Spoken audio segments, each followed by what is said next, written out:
Hello and welcome to episode 156 of the Nintendo Fun Club podcast. I'm Ryan, and joining me, as always, is John. Good morning, Ryan.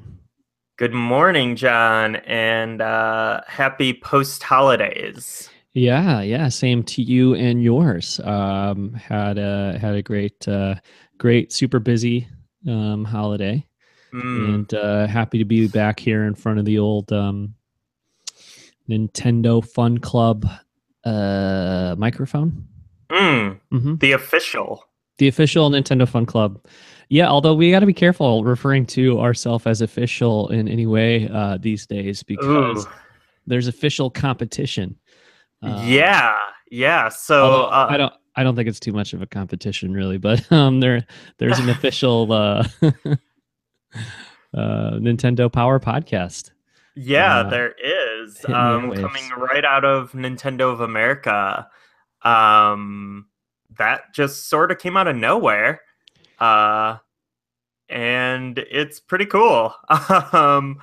It's hosted by Chris Slate, who was a longtime editor of Nintendo Power, and I think before that he was on I want to look because I knew who he was when he started at Nintendo Power, and I want to say it's because he was on like the unofficial PlayStation magazine, like PSM, but I'm not totally sure if that's where I remember him from. But yeah, and I believe that is correct because I think I've heard him talk about that on his previous podcast, the Power Pros. That was called Power Pros. I listened to every episode. Yeah. I should know. Yeah, because he was on that with Chris Hoffman. Mm-hmm.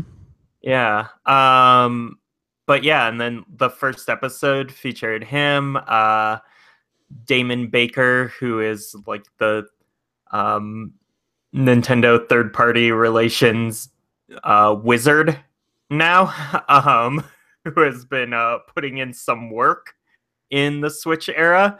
And then Kid Ellis from Nintendo Minute as well. And on the first episode, which I still haven't finished, so I haven't actually gotten to this part yet, but they interview developers of Breath of the Wild. Yes. Eiji Aonuma and is it Fubiashi? Is that the director of Breath of the Wild, I believe? I do not know. Oh, okay. But yeah, I'm not completely done with the episode because I think this dropped like 1 or 2 days before Christmas, basically, like the 23rd maybe was the first episode, 22nd or 23rd. So I have not been able to listen to really any podcasts in the last couple of days. But I have been listening to the episode, and I'm like maybe 60 or 70% of the way through. So I'm partway through the interview right now with those two. And I was just thinking, like, man, why didn't we ever think to have those guys on? You know what I mean? Like, they're already totally. I know, like already besting us at our own game here. Episode 1. I do like to think, and this is part of my personal headcanon, that they were like, Nintendo of America is like, we need to do a Nintendo podcast. What are we gonna call it? And someone was like, we could call it Nintendo Power. And someone was like, no, I want to go deeper. I want to go further back. And we should call it Nintendo Fun Club. So like the real fans know. And then they're about to do it. And they're like, oh, man. No, see, my head. That. No. My headcanon is that Nintendo Fun Club is the Treehouse's favorite Nintendo fan podcast. So they're thinking like, all right, well, if we're going to do like a sequel or an evolution of our favorite Nintendo podcast, like in the same way that Nintendo Fun Club newsletter became Nintendo Power or Nintendo Power magazine, right? We're going to bring Nintendo, like, it falls apart when you think about it too closely, but you know what I'm saying? Like it's like it's the sequel to our show. I don't know if that means our show is ending or what, but yeah, we're gonna get the cease and desist letter. Yeah, well, that's been a possibility ever since we named it Nintendo Fun Club, I think. Yeah, that's probably a bad idea in retrospect. So far, it's been cool. Yeah. I think because we're Treehouse's favorite podcast, that's the only thing Maybe. that's saving us. Yeah. Yeah. Their favorite podcast they don't know exists. It works out really well. Yeah. Yeah. No, but seriously, I think it's really cool. I'm excited for it. And obviously, you know, there's some other shows out there, a couple maybe that could have access to Aonuma and people like that once in a while. But I feel like you know, the opportunity to get a podcast straight from the source is super cool. And to me, it's like a Nintendo Direct. You know what I mean? Like, I love to see coverage of Nintendo games and Nintendo news and stuff from other media sources, but there's something to be said for having it straight from the source in an official format alongside that. You know what I mean? Yeah. So it's not replacing like Nintendo Fan and Nintendo, you know, media, like Critic, whatever podcasts, but to have it in addition, and to have a show that can, I would assume, have regular access to stuff that we otherwise wouldn't, you know, have access to is cool. Yeah, definitely. And you know, the other big companies, they already have their official podcasts where they can bring in developers and, you know, people working within the company, because like PlayStation has I think it's like PlayStation Blogcast, maybe, and then Xbox has Major Nelson, and he's kind of like you know, I mean, he's been doing that since like the Xbox 360 days, and it's like official, but also like commentary. It's a little different than like like something as polished as like a Nintendo Direct or something. But I don't know. Yeah, I think it's really cool that this finally exists. I hope it's like I hope they get like a schedule, and like, you know, my worry with something like this is always that, you know, they'll put out a few random episodes and then it will just like go away or something. Yeah. Or it will be like super infrequent and like not really know what's going on with it. I mean, if they could do this like weekly or bi-weekly, like that would be really awesome. We are vaguely on a bi-weekly schedule here at Nintendo Fun Club, and I assume they're just going to release on our off weeks. Yeah. Well, so if they do bi-weekly, they do bi-weekly, just on the weeks that we don't release. I think that makes the most sense for them. Yeah.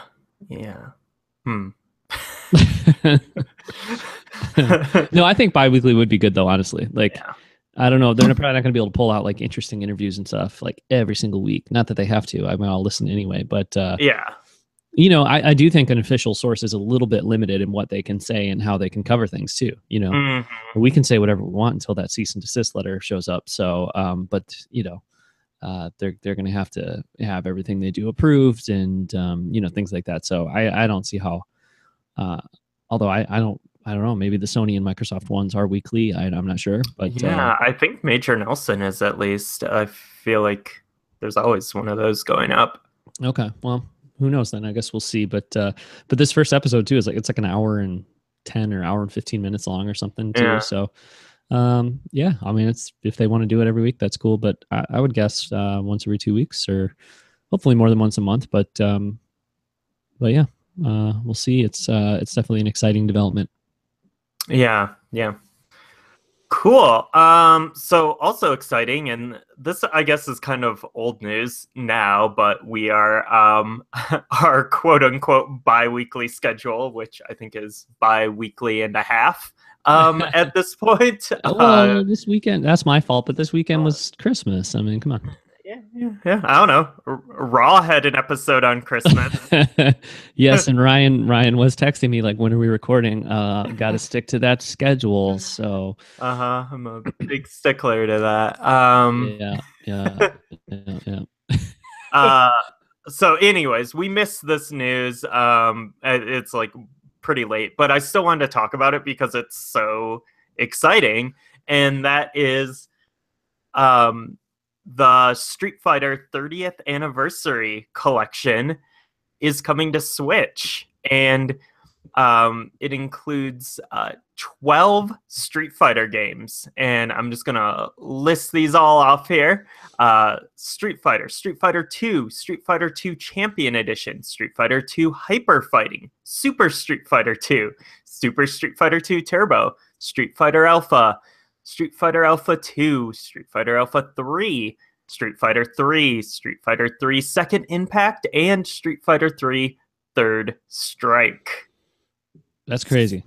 Yeah. So it's basically like all the 2D Street Fighter games worth noting up through 3. It's coming to Switch in May 2018. There's going to be online play. There's going to be global leaderboards, local battles, versus CPU, and then a museum with concept art, character bios, little known facts, and a music player as well. So it is quite the package, and it's also getting a physical release too. And the actual packaging for at least for the Switch game is gorgeous. Like it's a Shinkiro cover, who's like my favorite Capcom and SNK artist from back in the day. He did this amazing cover, and it is just the coolest package. I'm so excited about this. Yeah, it looks really good. I'm excited about the bonus features there. One could argue maybe that's something that should have been on the Street Fighter 2 game that we received on the Switch already. What was that game called? Ultra Street Fighter 2. Yeah, I have that, and I play it periodically. I think it's good. It is very good. Yeah. But it was a little pricey for like the one. Pricey. Yeah. So some bonus stuff like this would be cool. But you know what? I'm happy to dip in and grab some more Street Fighter and get that stuff here. I think it's cool. Like it's essentially like Street Fighter 2 and Street Fighter Alpha and Street Fighter 3, like, and then all these different versions of it. But then also the original Street Fighter, which I don't think I've ever played that game. Oh man. And I know it's like, pretty different from the rest of the series or whatever. Yeah. But yeah, I mean, that'll be a cool thing to have on there. Like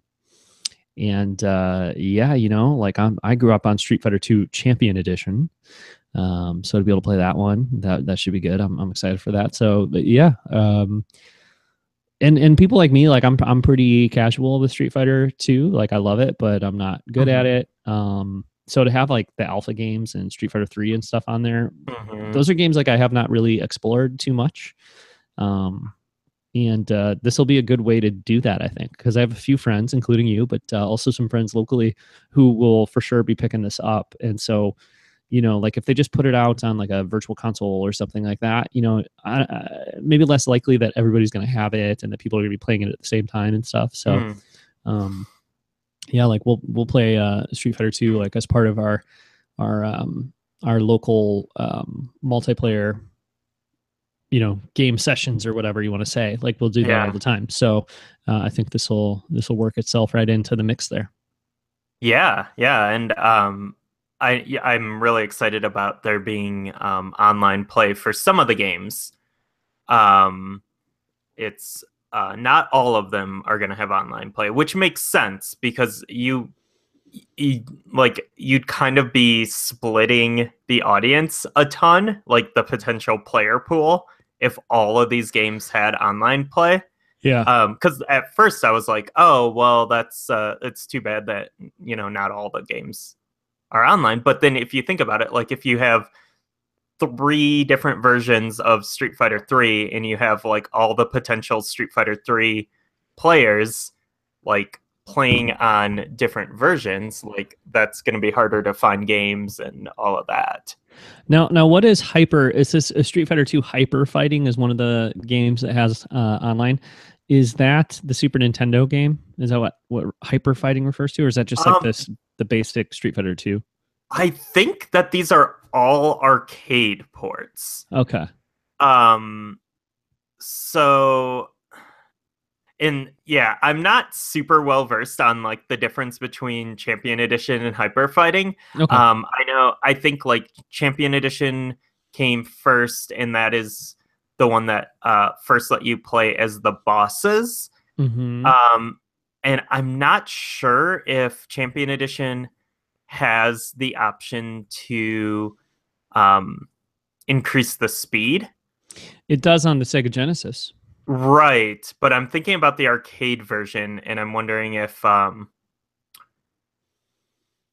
maybe hyper fighting is the first one that lets you pick the speed of matches. I Yeah, don't that could know. be. Okay. Um, Well, yeah, that's. I mean, I don't need to grill you about the different versions here or no, anything, but but that's really fun though. Like I'm super excited to actually go in there and like play these and like Mhm. see what the differences are, and to kind of spend time with each version and kind of parse all that out. But for me, like what I'm really excited about is I'm really, really stoked for the alpha games on here. I was, when this was announced, I was texting you and Kevin, like, I had just like a month ago had my Saturn hooked up and was playing Street Fighter Alpha 2 on Saturn because like that game, I love it so much. I think it's some of the like most gorgeous 2D art of the era, and like the backgrounds are incredible, and I really like the characters and the look of everything. Um, and like the Saturn version's really, really good, but this is going to be the arcade version, which I think is going to be a bit better. Yeah. So that's really, really exciting. And I've honestly never really gotten into Street Fighter 3. 3. Yeah. I know like it's super beloved in like the hardcore fighting game community, but like I have never been able to like make heads or tails of like the systems in it and stuff, and it just seemed like too overcomplicated for me, both at the time and then like even when it was like the Dreamcast versions came out, and like I tried it again on there, and I could just never really figure the game out. But I think this would be a good time to actually sit down with it and give it a fair shake, and also just kind of see how it evolves from throughout the various iterations, and maybe that will help with my understanding of the game, and maybe it'll click, maybe not, but it still should be pretty fun to dig into. I'm thinking I'm gonna spend some time over the next few months with Ultra Street Fighter 2, trying to learn some new characters and get myself ready. And then the other thing too is I have a friend at work, Eric, who really likes Street Fighter 2, and he's got Ultra Street Fighter 2, and he and I have been talking for the last couple months, like not super seriously, but every once in a while I'll just be like, man, we need to get a stick. You know what I mean? And he's excited for other fighting games coming to Switch too, so it's like, man, maybe we should get a stick. That'd be fun. But I don't want to get one unless I know somebody else that gets one. You know what I mean? So that's kind of the thing. We're like, okay, you get one, I'll get one, then we both have one. So that might be fun. But yeah. That's true, because that there is a stick that's out now, at least in Japan. Mm-hmm. I've seen it pop up on Twitter. I think it's a Hori. Yeah, I definitely want to get a stick for Switch at some point, because I have so many Neo Geo games, and I have so many of those fighters, and like there's still like so many more coming out that I would definitely like to get a stick maybe by the time this comes out. Yeah. There's a Hori stick that I think is like $140 or $150 or something. Mm-hmm. I thought there was a mini, like a mini Hori stick, but that was more like 70 something. But I haven't been able to find that again. I was looking for it yesterday, actually. And when I was looking through the notes, I was like, oh, yeah, that reminds me, I need to get a stick. I didn't see that one. 8-bit, though, makes one too that I think is like a smaller stick. Okay. That's maybe only like $70 or $80. So that's pretty cool.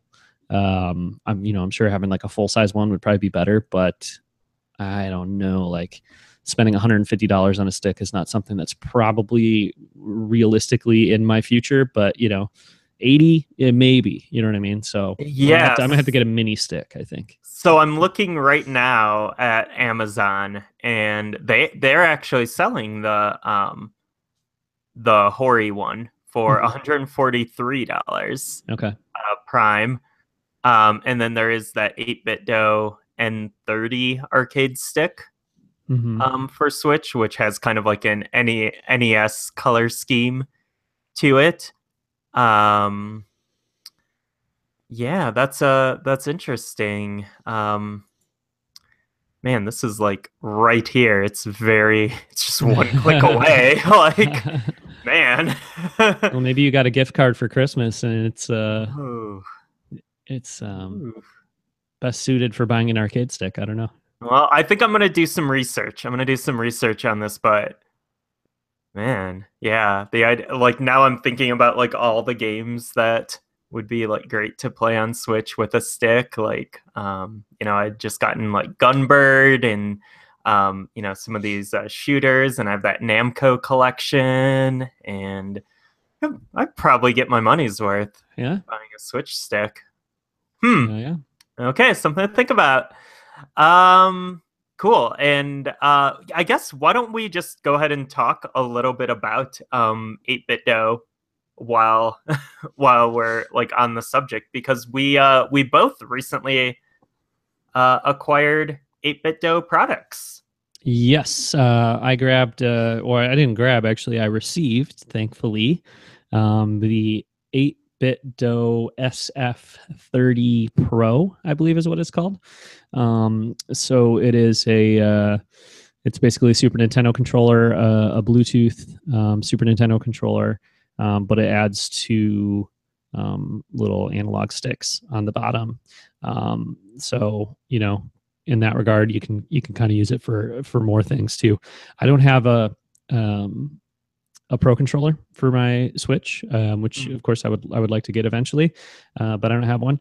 And so like when people come over to play Mario Kart, I only have my two Joy-Con. I don't have any other controllers for my Switch, So like if we want to play 2-player Mario Kart, we have to do the sideways Joy-Con, which is an awful way to play Mario Kart. So, this was like, I think $40 some, maybe like $42 or something. Like I received it as a gift, so I don't remember exactly, but that's a pretty affordable way to add a second pretty fully functional controller to your Switch. I haven't used it yet because I just received it yesterday, like I said, but it does have 4 shoulder buttons, and it's got 2 sticks. So, I mean, you could do a lot with this.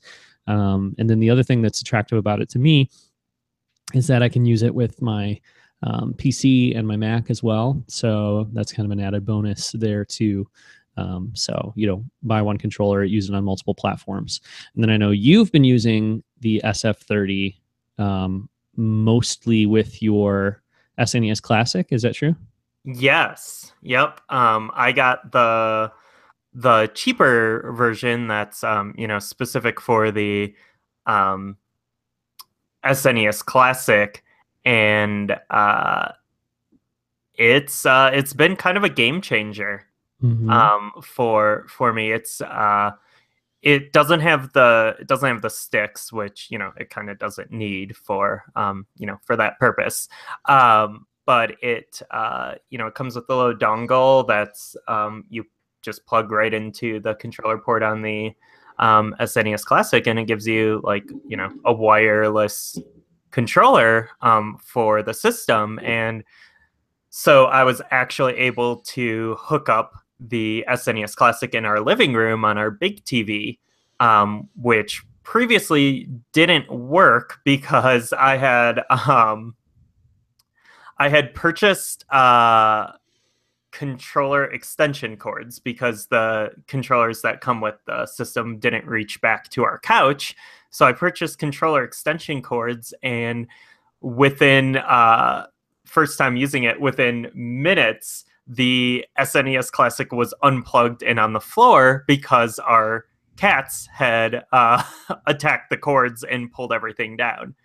So that was kind of a no go. And then having this, like, I'm actually just able to like sit on the couch and play, Yoshi's Island or Super Punch Out or whatever.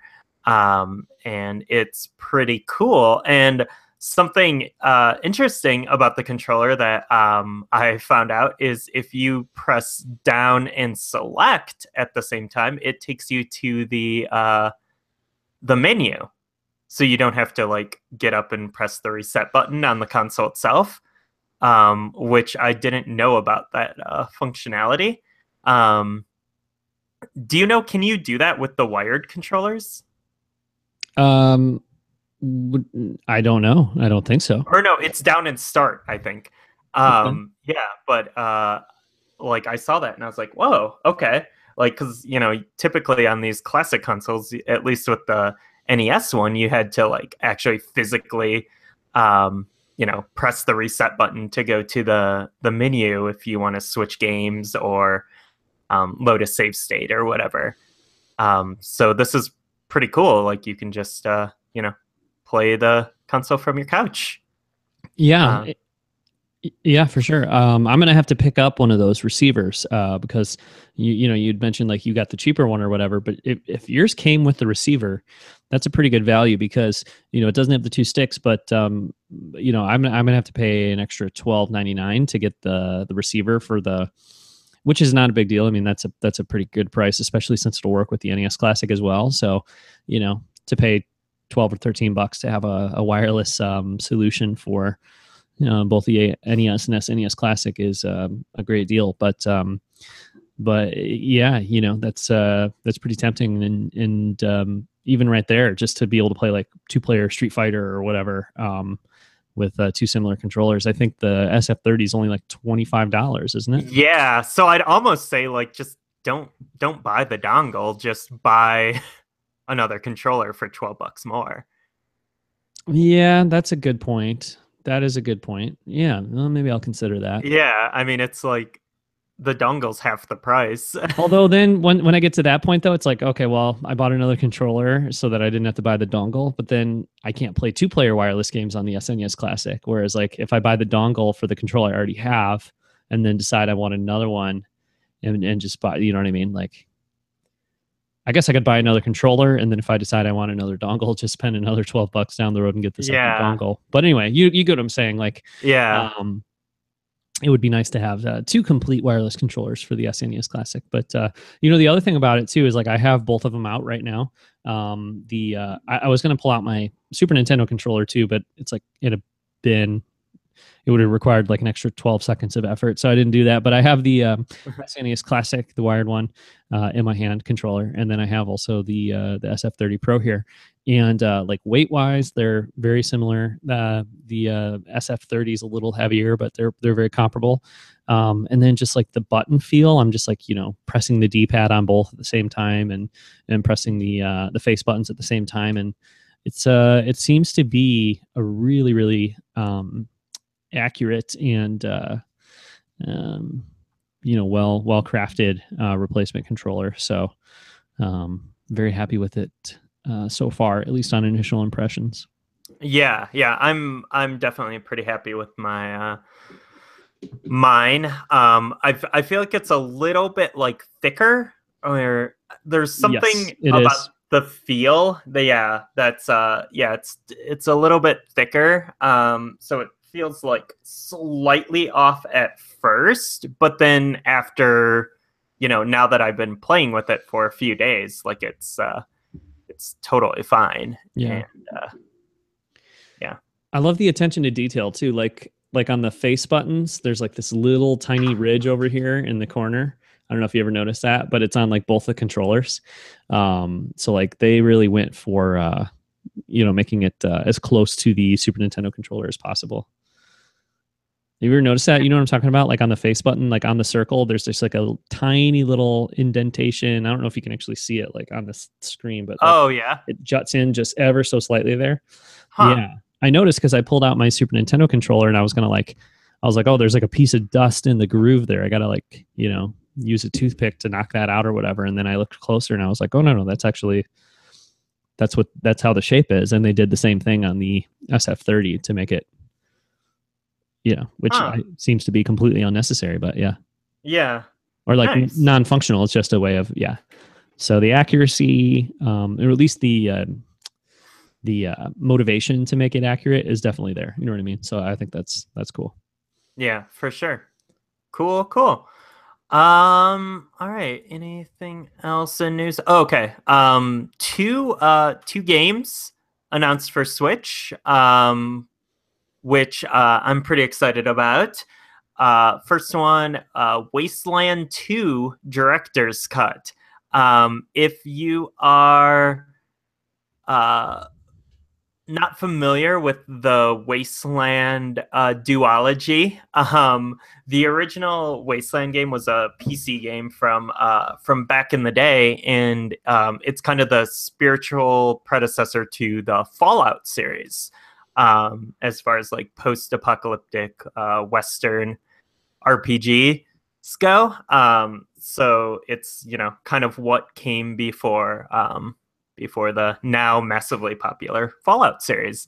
And two was a game kickstarted by the original creator, and it initially came to PC, and then it got a console release, and now it is coming to Switch. And it is a game like I've always been curious about. I'm not like a huge fan of like Fallout or anything, but like I do. I am interested in this just because of the lineage and like the story behind it, and I do enjoy like these kind of Western RPGs.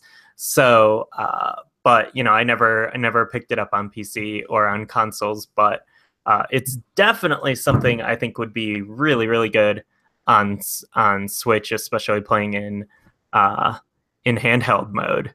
So, super excited about that, and it's very cool that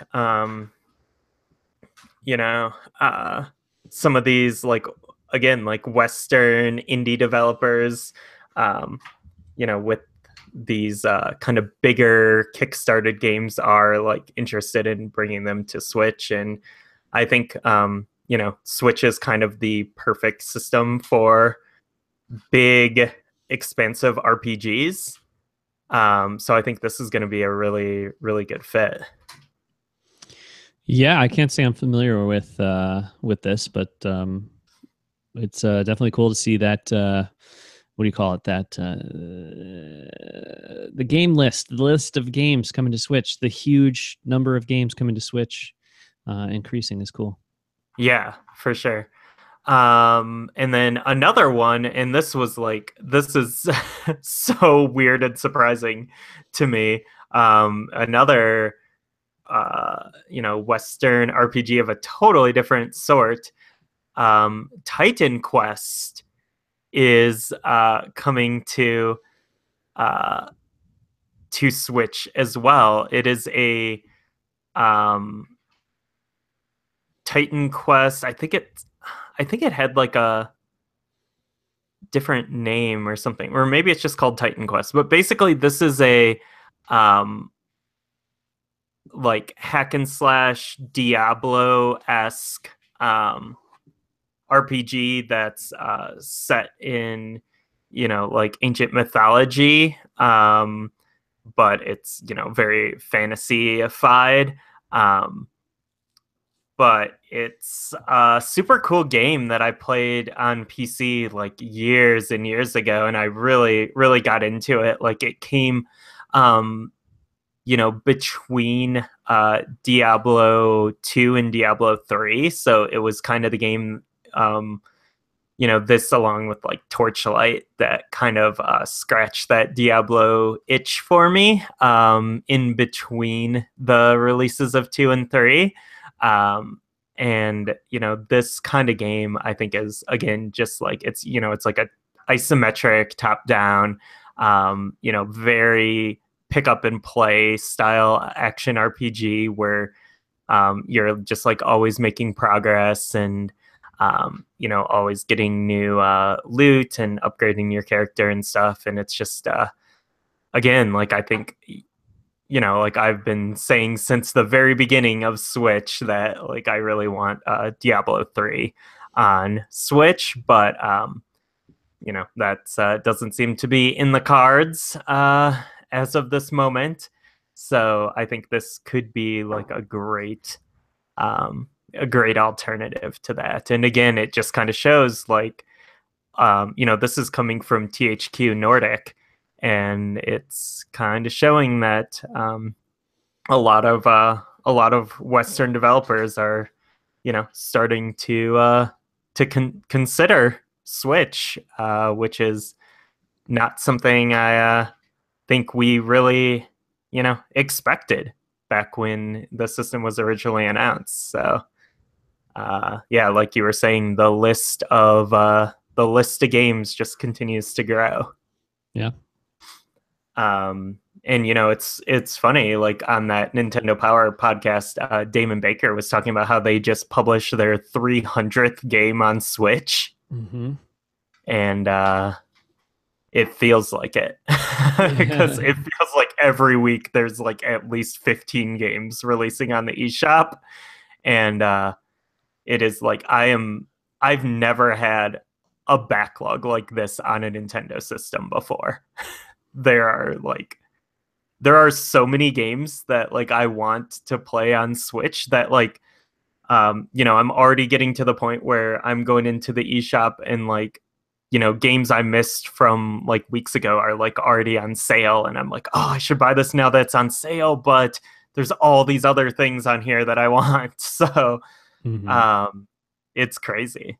Like, yeah, I was just talking to a friend of ours over the weekend who has a PS4. It does not have a Switch yet, but is really like excited about getting a Switch. And he was like, man, I almost want to just like sell the PS4 and just go all in on Switch and just have everything on one platform, and all that. And I don't advocate doing that. Like I have a PS4 and I have no intention of like, not keeping it just because there's so many games coming to Switch. But just the fact that conversation is possible with Switch is awesome, because I can't imagine he has a Wii U and he likes it too, but I can't imagine him or anybody else in the Wii U era being like, maybe just gonna go straight with Wii U, just like no other system, I'm just gonna be all Wii U. Like, no, you're probably not, because the library is not there. But with Switch, like at least that's a realistic conversation to have. So I think that's cool. Yeah, definitely. For sure. All right. So, it's been the holidays. It's also been new Star Wars movie season. So I think we've both been kind of busy with all of that. But have you actually been playing any games? I have, but nothing that's very interesting to talk about, because I've been playing a little bit of Mario Odyssey. If I'm able to today, I'm going to go back to the Snow Kingdom, I think, because and just try to pick up some moons, because it's white Christmas here in Illinois. We've got snow on the ground, and I've been kind of saving that kingdom for when there would be snow outside, because I'm just that idiosyncratic, I guess. Wow. Yeah. I mean, I played it, but I moved on from that one quickly with the thought like, oh, while I'm on winter break, I'll go back when there's snow on the ground and play that one. So maybe tonight or at some point I'll do that a little bit. But yeah, I've been playing, picking up moons here and there on Mario Odyssey. How many moons are you at? Ooh, I don't know. Probably like 275, 300 maybe. Oh, wow. So you've unlocked the bonus at what, like 250? Yes. Yeah. Oh, okay. Did you? No, I just picked the game up again yesterday for the first time since like I finished it, basically. And I'm up to like 244 moons. Yeah. So I'm trying to just kind of go back and do some of the post game stuff. And, well, you could just go buy them also. You know what I mean? That's true. Yeah. Although that's not really very much fun, but it's all right. Yeah. But so anyway, I've been playing that a little bit. I've been playing Breath of the Wild a little bit as well. Ooh.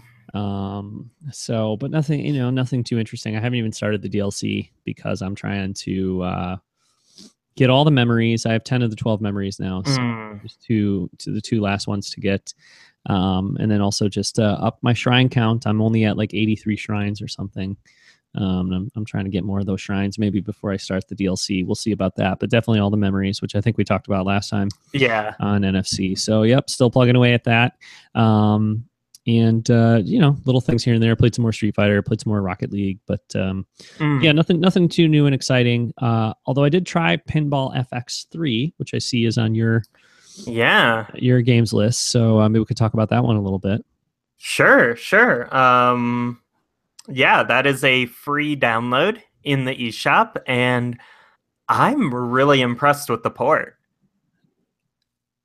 Yeah, it's cool so far. I haven't played too much of it. I was really excited for that vertical mode. So I'm curious to see what you say about that because it looks like your impression of it's a little different than mine. Oh, really? Yeah. I was I have Pinball FX2 on Xbox, Xbox One, because I had bought like all the Star Wars tables, and so I grabbed Pinball FX3 on the Xbox One and then imported all my Star Wars tables, and like I was playing it, and then like I also was kind of simultaneously playing the Switch version, and you know, functionally it is identical. And it's not a game that like, it's not like Battlefront 2 or something where it's really demanding of like hardware power. So like the game looks pretty much identical on both systems. And then I thought the vertical mode was really interesting. The way that you can just hold your switch vertically and press the minus button, and it just switches the orientation, and it gives you like a really great view of the table. The only bummer with that is the the flippers are then mapped to just two small buttons right next to each other, which isn't as comfortable as using like the triggers on the Switch in portable mode proper, or like an actual controller. Okay, so here's my experience with Pinball FX3 on Switch. Plays great, it's an awesome game. Like you said, it just feels like basically the same as playing it on. I've been playing it on the PS4, but same for me. Like I've imported my Star Wars tables from previous versions of the game to my PS4. So what I did is I played a little bit of Pinball FX3 on the Switch. And then I tried to do vertical mode because that was the thing that was really exciting for me. It's like, okay, I could play it in vertical mode. That sounds really cool. And I'm just not like super thrilled with the vertical mode. I didn't know actually that you could use buttons. So now I'm excited to go back and try it. Like I tried for like 5 minutes to figure out like how the button situation worked. But when I would go into like the control options and stuff, it seemed to me like it was just touchscreen when you have it in vertical mode. And I know that they had said like, oh yeah, we even figured it out so you can leave one Joy-Con on the bottom and take the Joy-Con off the top of the thing. So that didn't really seem to make sense to me, but I guess I don't know. I couldn't figure it out. So I only played vertical mode with the touchscreen, and I was like, oh well, I don't know. I was messing up. Like I was missing balls like immediately, and I was like, yeah, no, I can't do this. Oh. Yeah, so I didn't use the touch at all. It's just mapped down to the, like, I don't know, like that. It's probably the A and B buttons or something. No, it's not A and B. It's Y and A, I guess, because it's like the top.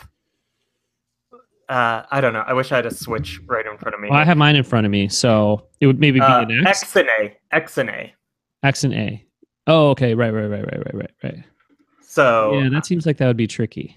It's a little weird because those buttons are really small, and it feels like kind of awkward. Because like the weight of the system is it's kind of weird, but it's cool in like a novel way. I think maybe the best way to do this is to get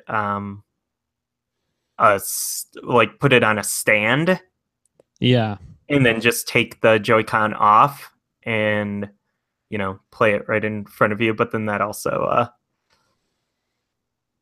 Like, will the triggers, if the triggers still work in that scenario? Oh, because like you said, the control scheme changes when you switch it to vertical. But yeah, if the triggers work where I could use it, like put it in the dog thing, or just hold them in my hand individually, then maybe that would be cool. But and it's not a fault of the game. You know what I mean?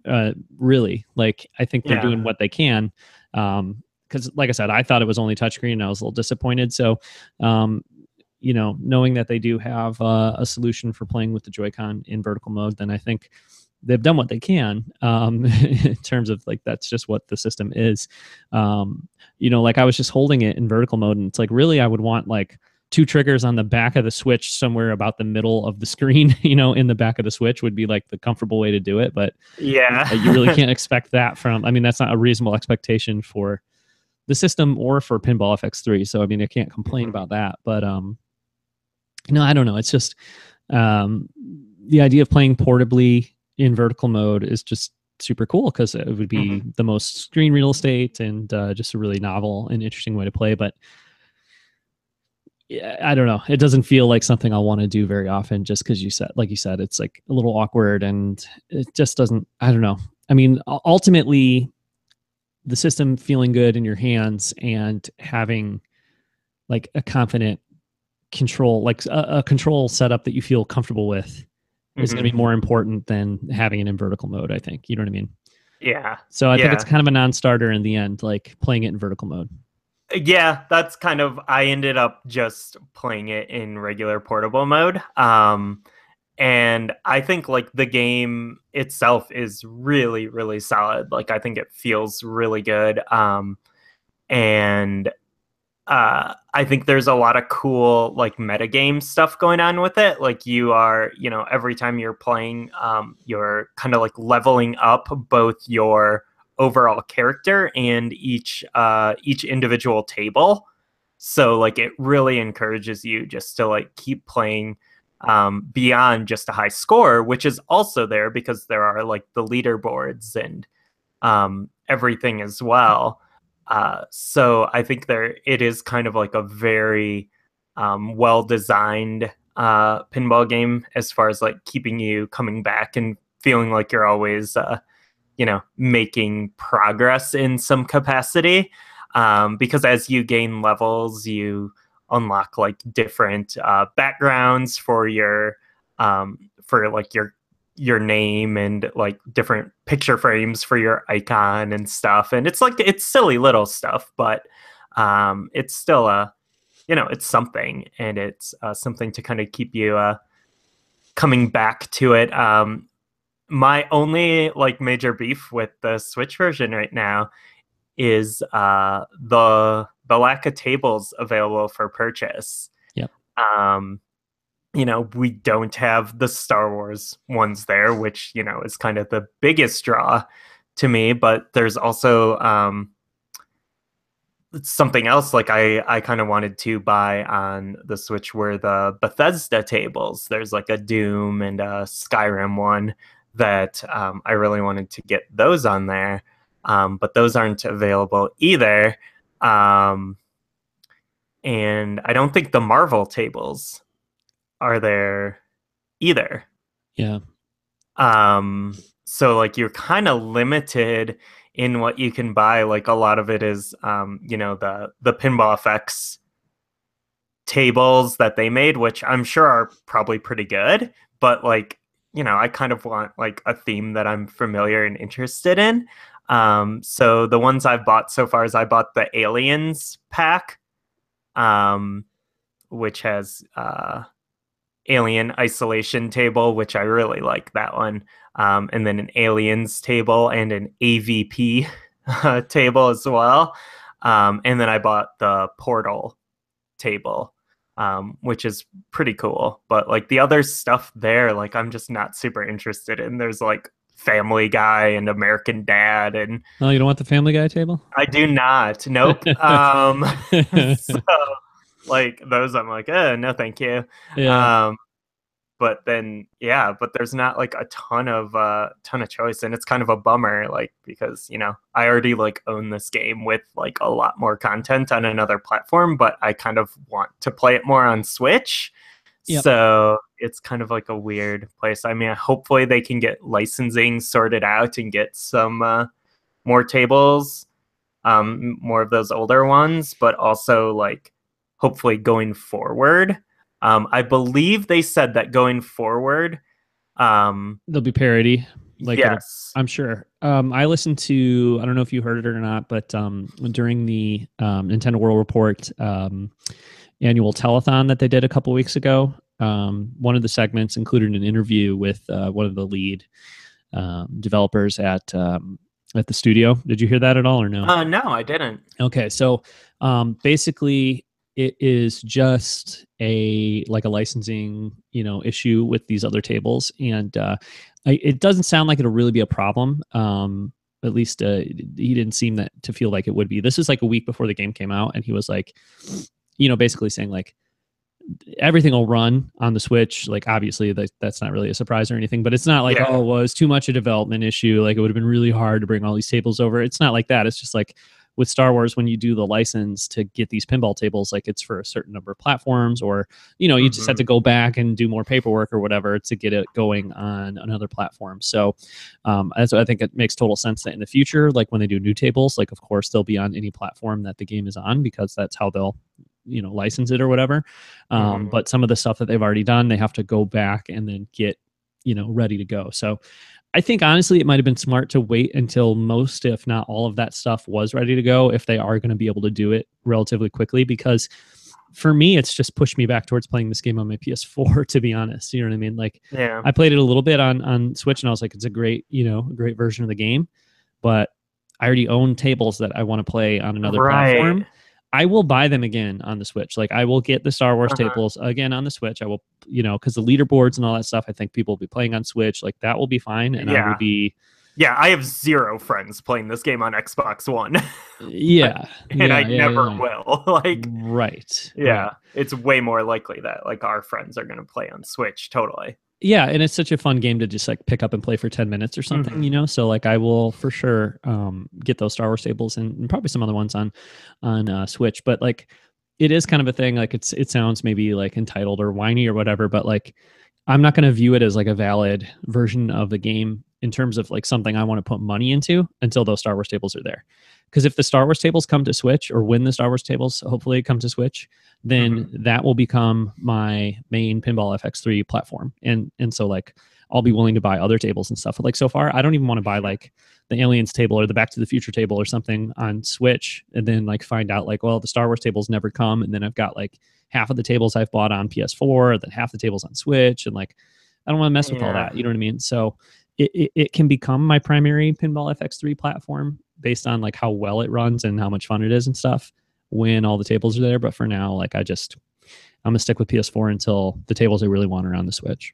Yeah. And it would be nice to maybe just put out a Last Jedi table. I mean, that's what I was playing, the Rogue One table the other day on my PS4. Yeah. Awesome. And I think it came out pretty close to the time that Rogue One came out. And I'm just thinking to myself, like, my God, like we cannot get we're not getting a Last Jedi game at all. Like there's no even Lego game announced or anything. So we're probably not getting any kind of Last Jedi game. There's Last Jedi content, I guess, in Battlefront 2. So maybe that's what they're thinking. But how easy would it be to just get a pinball game out? And like the thing is, in the weeks surrounding the release of a new Star Wars movie, like if I could come home and like hear sound effects and like voice clips and like see like key art and stuff from Last Jedi in a pinball table, I would play that like a ton. You know what I mean? So it just seems like a missed opportunity in terms of a great tie-in for around the movie release. So yeah, not sure what's going on with that.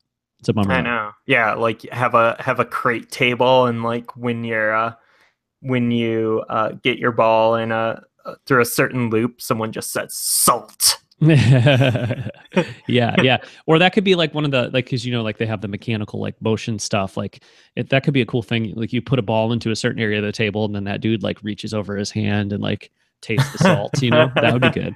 That would be great. That That's would the be kind awesome. of content I want. Yeah. Yeah, like seriously, I'm just gonna get so depressed thinking about the current state of Star Wars games if we keep going down this road because it is like heartbreaking. Oh, well, we'll wait for that Han Solo tie-in game. That's definitely Yeah, not gonna no, happen. probably not. Yeah. Um. Oh man. Um. Cool. So what else? Yeah, I'm kind of with you. Like I've been kind of just going back and digging into some stuff I've already played, like because around the holiday, like I don't really buy new games until like after Christmas, because I'm not sure if I'm gonna get something or also I'm like broke because Christmas. Yeah. So I haven't been like really buying anything new. I've been actually playing a lot more Splatoon 2. I just got to level 19. Um, I've been, kind of going back to that and just playing it like super casually while like watching wrestling and whatever. What else? Like I said, went back, played some more Odyssey, just a little bit here and there. I've gone back, played a little bit of Fire Emblem Warriors, a little bit of Skyrim. Uh, Actually, I have not played any Xenoblade Chronicles 2 because Lindsay took the cart and she has been playing that nonstop. Oh, okay. She's put some serious time into that. So she's been kind of having that cart in her Switch. So I've been just playing other things. Doom, still kind of going back and working my way through the campaign. And and I got a few weeks ago, I got the Axiom Verge Multiverse Edition. Oh, yeah. So I started that and just played like up to the first save point, basically.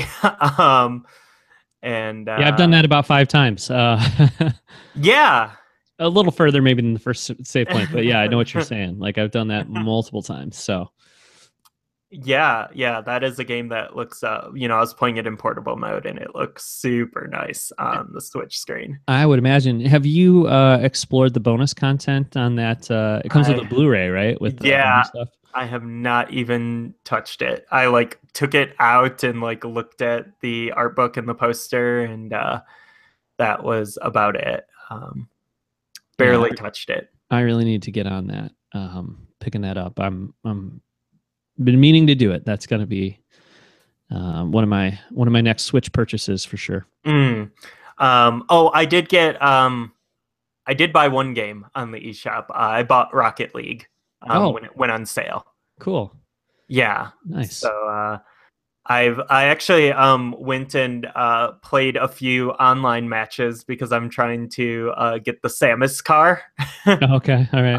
And and I looked like online because I looked up like how do you get the Samus car in Rocket League. That was like the first thing I did, and someone was like, I was looking on like a Reddit forum or something, and they're like, yeah, I just played like 3 online matches and got the car, and someone else was like, oh man, it took me 5. And like I have played like 10 matches and still have not unlocked that car. It must be about performance, and you must be underperforming. Oh no, I'm scoring goals. Like I've played some Rocket League in my day. Okay. I've got a good feel for that game. I played it on PS4 and Xbox One.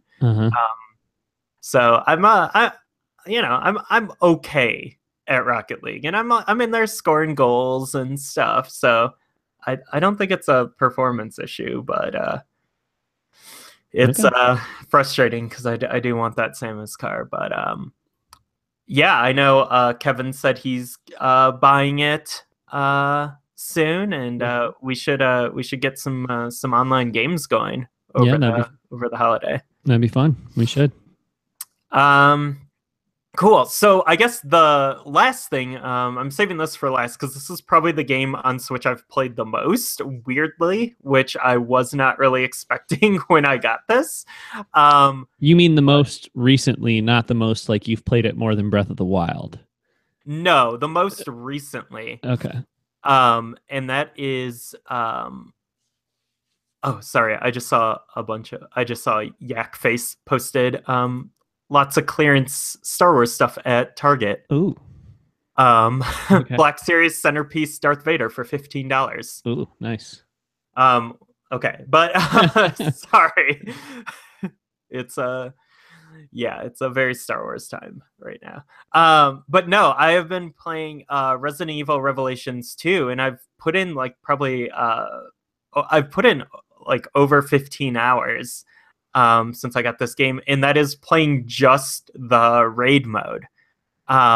Which, you know, I played through the actual you know, all the chapters in the story. I played through all of it on PS4 as it came out. I was playing those chapters as they came out, like weekly or bi-weekly or whatever. And I thought the campaign was good, not as good as the original Revelations. I thought the it kind of was a little bit annoying to play in a Resident Evil Zero sort of way, having to switch between characters constantly to perform like really simple tasks. I thought was a little bit tedious. And I think there were kind of like highs and lows in the story and the set pieces and areas and everything in the actual campaign. So on a whole, I don't really like the campaign as much as I like the first Revelations. However, I did not actually play the raid mode in the original PS4 release, but I decided, you know, to check it out on Switch, and I am like just completely loving it on Switch. And yeah, like I said, I've already put in over 15 hours just playing raid mode, and I think it's really, really well designed. In that, like, you're just performing these short missions that take like, I don't know, about 5 minutes to play through, and it's like you know, you're revisiting areas from just different Resident Evil games. You know, there's stuff from obviously like Revelations 2, but also like Resident Evil 6 areas, and all kinds of just different locations from the Resident Evil series. And there are like, you can play it, you can like sign in to play it like in online, which you can play online co-op in this, but also just playing online connects you to like the Capcom servers, and they have daily events that are just like a um, you know, just a special like one-off stage. And playing these daily events gives you like, I don't know, 3 or 4 times the amount of experience that you'd normally get from playing one of these stages. And which you kind of want to do because earning experience in the game, you know, it levels up your character. But as your character levels up, you get you know, like ability points that you can spend on increasing like certain abilities. Like if you have an ability mapped that lets you do more handgun damage, you know, each point gives you like 10% more damage from handguns or whatever. And you also unlock these slots on your character that you can map abilities to, but like you really don't start, you really only unlock them every like dozen or so levels. So you want to like keep leveling up so you can have more abilities and kind of customize your character. So it becomes like this very odd like RPG experience in the hi Yuna, in the like character customization aspect. And but then like the actual gameplay are these like 5 minute, like pretty intense chunks of like Resident Evil gameplay. And like you're not solving puzzles or anything. You're just um you're just sort of wiping out the enemies in an area, um but they throw like all different varieties of enemies. So like, again, like enemies from all different Resident Evil games, and they like kind of just surprise you because it will be like enemies that aren't originally in like certain areas when you actually play like the single player game. So and it's kind of just like unexpected, what's going to be popping out and stuff. So I also think that Resident Evil Revelations 2 is like one of the best controlling games in this series. And that's it's even better on the Switch because you can play it, if you have it in dock mode, you can play it with uh,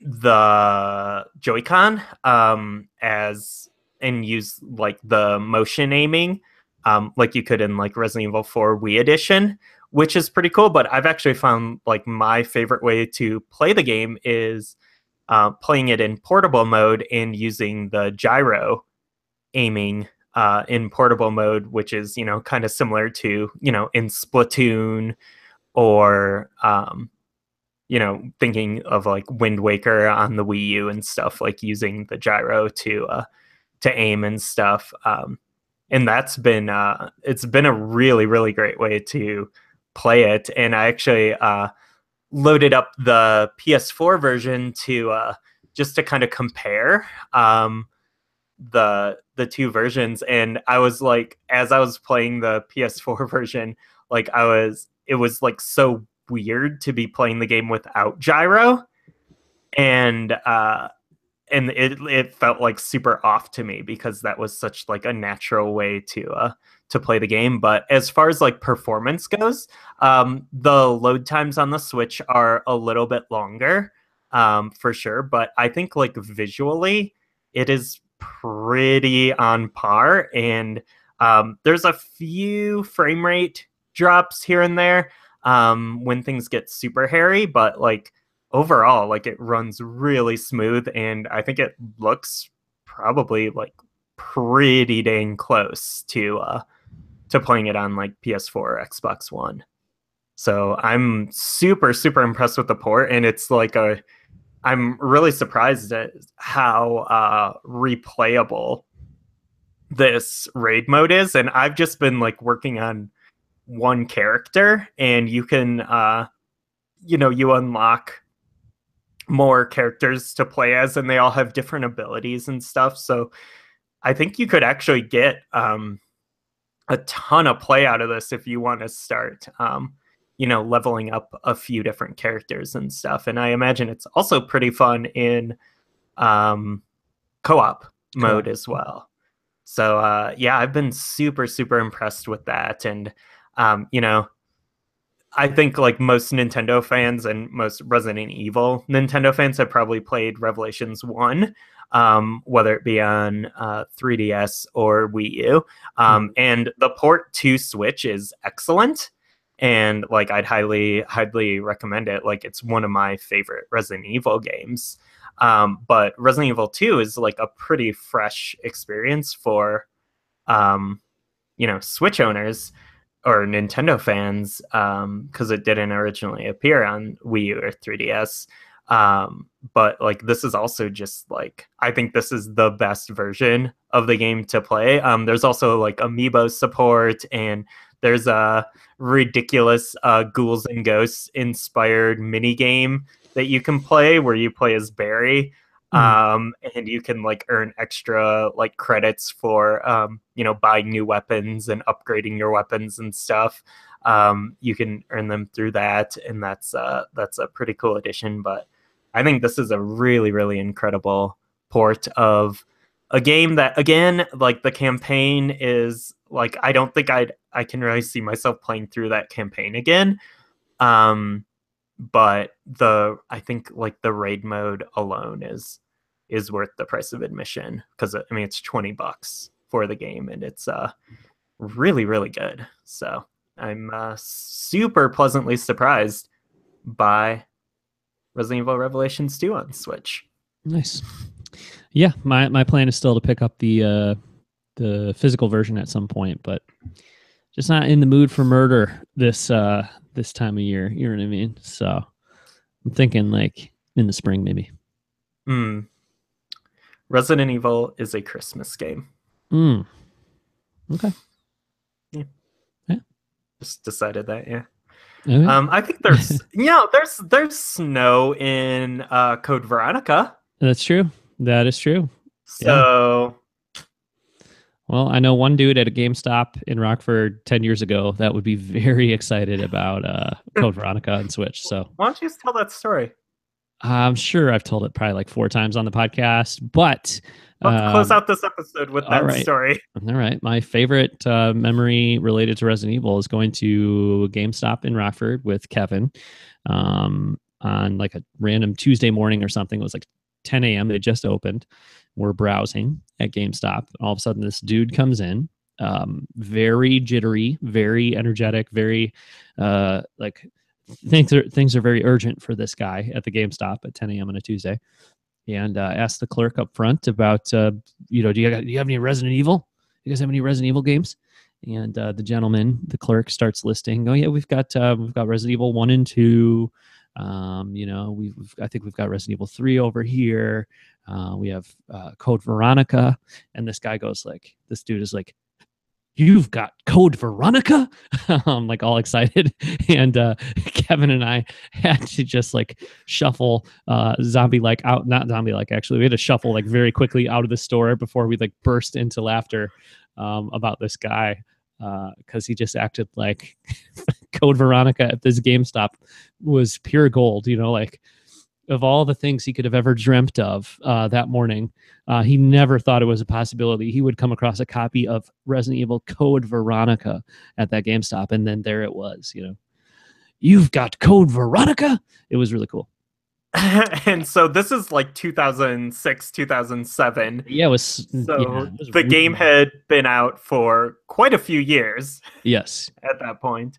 But I don't know, like I kind of feel that guy's feeling, because Code Veronica is really, really great. And if all of a sudden I looked on the eShop one day and Resident Evil Code Veronica was on there for Switch, I would probably react in the same way. Yeah. Like I would be very, very excited. It would be cool. I think we're going to be getting some more Resident Evil games coming to Switch. So I don't know if it'll be Code Veronica or not, but I think definitely keep an eye out for more Resident Evil on the platform. I hope so, because I did see Revelations 1 and 2 were in the eShop top sellers for a couple weeks. Both of them were in there.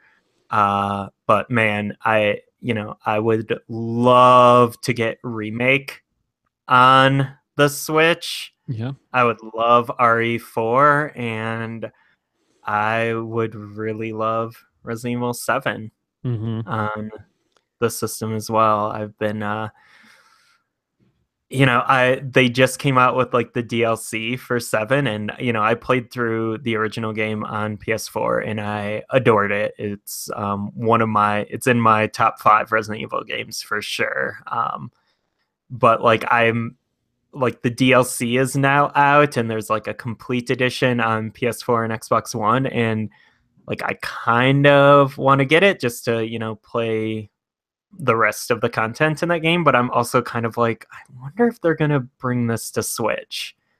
Yeah. And I'm kind of holding out like a little bit longer to see if that happens. But that would be great. I mean, I would take pretty much any Resident Evil game on Switch. I think it's a good fit. Yeah, absolutely. But yeah, so I guess that kind of wraps up this episode. If you want to contact us, you can check out our blog over at nintendofunclubpodcast.com.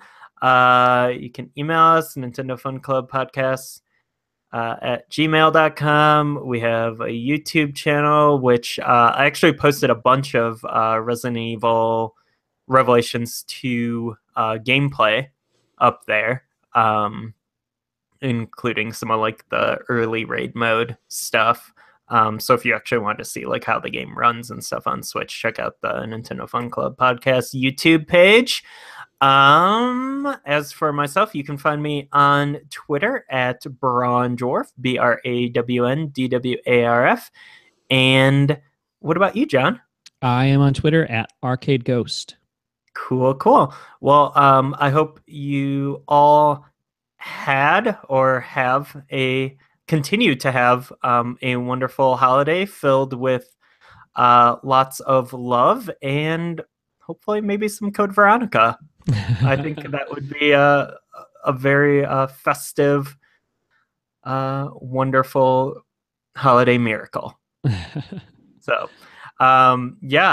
thanks a ton for tuning in, and we will catch you next time. Goodbye. Bye-bye.